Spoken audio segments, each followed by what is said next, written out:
Greg Rutherford, Olympic champion 2012. You were one of the major draws on that Super Saturday. It was a golden moment in athletics and golden moment really for the whole Olympics.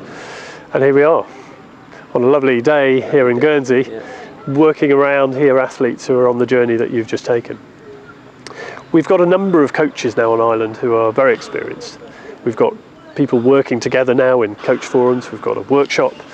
We've got actually a national conference which takes place annually, which is absolutely brilliant. Over 100 people attend. I'd like to explore with you now your journey with coaches and how they communicate with you, how they enthuse you, and what skills you needed from them to get you through to each phase of your journey. But probably start with your very first coach. Yeah, my first coach, Steve at Milton Keynes Athletics Club, he was just sort of the general jumps coach, if you like. Did a bit of long jump, triple jump and everything else. And he was the first guy that I went to when I discovered basically I was never going to be a quick enough sprinter. I started off in track and field wanting to be a sprinter, but quickly found a certain Craig Pickering came along, started beating me, and I decided, well, I don't want to get beaten, I'll find somebody else. And he was the catalyst for me to learn the basics. And that's often what you need as a kid, because a lot of people, you'll see, well, you run down a runway and you jump into a pit, and that's what I think a lot of people just sort of see it as, and I think I did initially. But there's so many technical aspects that come with it, and you have to have somebody who can sort of take the time, somebody who's a complete novice, as I was at that time, to be able to sort of start adapting you and turning you into something that can actually jump well. And eventually, sadly, Steve had to quit being a coach due to work issues. Yeah. So then for me, strangely, I probably spent about a year in limbo, sort of not really knowing what I was going to do, whether or not I could carry on with the sport.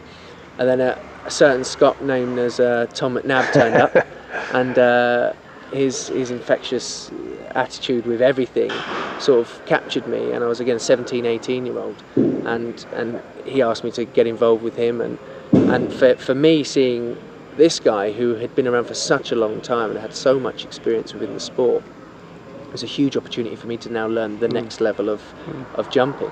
Now, again, when you see somebody who's got the accolades of people they've coached and the amount of time they've been involved in the sport, all you can do at that age especially is just absorb what they've got to give you, and you learn, and this is when you sort of your body's going through these changes of adapting from just being a guy who's just sort of learning basics to actually trying to figure out the higher and harder points of jumping. And I was with Tom up until I was about 18. Yep. And then we got to a crossroads within my career. I felt as if I'd got to where I needed to be there, and how that system worked wasn't what I could see as being the rest of my career. So then I made the change.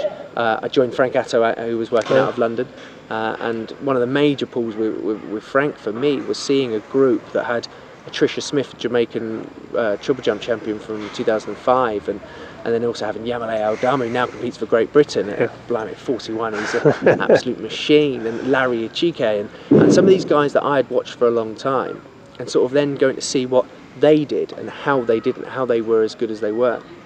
And for me, that was a huge time to learn, not just from the coach, but from the other athletes as well, because ultimately every athlete is different. No one training program works for everybody, and you have to be able to adapt and tailor that. So seeing what Larry would do and what Tricia would do and how their lives would sort of come together in order to create good performance, it was all very different. It's good for self-development to sort of Did you find it in any way confusing to see all these different people doing totally different things? Did you question what was right for you, what was right for Greg, and how were you guided with that? Yeah, I think initially I was very much, I'd just throw myself straight into whatever was there. So if somebody said do this, I'd do it. And I think that was actually a problem, because ultimately I wasn't learning why I was doing these things. I was just doing them because I was being told to do them. Now, I should have been there going, well, what's the reasons behind this? Why, effectively? Yeah, I think any athlete who's trying to learn and progress needs to ask questions why, and a coach needs to be able to explain why they're doing it. So fundamentally, a coach, if they're giving you a session, they should know what systems it's working and what it's doing there. So I worked with Frank up until end of 2009, and then Dan Paff came along and moved over to the UK for a while, and I'd sort of seen myself plateau again with where I was at, and I thought, this guy's one of the best coaches. Now your plateau is a very high plateau, isn't it? Well, yeah. Well, it's a plateau in a way of, for me, I think the amount of injury I was suffering, and just I wasn't enjoying my sport, I think, as much as I possibly was before. And And again, I don't think that's any fault of anybody. I just think that was where I was in my life and where my career had gone. And that's something that I then saw an opportunity to change that again and make a positive change, which, well, clearly it was a very positive change. And when I joined Dan, it was sort of like everything that everybody else had that experience side of things, had that incredible technical knowledge that the man has. He also has the ability to treat you as effectively as a physio. He had what I had from everybody else rolled into one. And that was brilliant from my point of view, again, of learning. And he came up with a completely and utterly different view on coaching and a coaching-athlete relationship. Now, how did that differ? Because we have quite traditional models, don't we, of telling, instructing, correcting, looking at cause and effect. But Dan has quite a different approach to that, doesn't he? Yeah, very much so. It's sort of, in a way, you're learning together to a certain degree. And from that's how all programs are tailored. So to every single individual athlete, the program is tailored based upon your body and how you do things. It's not a matter of you do this and you just get on and do it. First of all, he tailors it to why you need to do that, and second of all, the outcome you're going to get and the systems that work with that. I'm guessing that he's going to be asking you what you think quite a bit of the time, what you see, what you feel about your training, what you see on video playback. Completely, A huge thing with Dan is that he did bring in this biomechanist side of things, which was fantastic that UKA offered us, and we had video analysis for pretty much every single training session we did, really, that was anything that had technical side of the aspects of it.